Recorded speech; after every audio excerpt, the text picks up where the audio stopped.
நாம் உண்ணக்கூடிய 3 வேளை உணவுகளில் எந்த வேளை உணவு மிக முக்கியமானது? 3 வேளை உணவை ஒரு ராஜா போல, ஒரு இளவரசன் போல, ஒரு பணியாட்களை போல உண்ண வேண்டும். காலை உணவு தான் முக்கியமானது.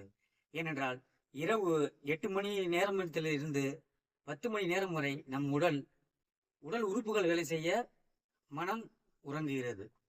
அதிகாலை எழுந்ததும் நம் உடலுக்கு புதிதாக எனர்ஜி தேவைப்படுகிறது. இந்த எனர்ஜி 4 மணியிலிருந்து நாம் சேவ் பண்ணியிருக்கிற அந்த உடல் அதனுடைய எனர்ஜிகளை எல்லாம் வெளியிட்டு விடுகிறது.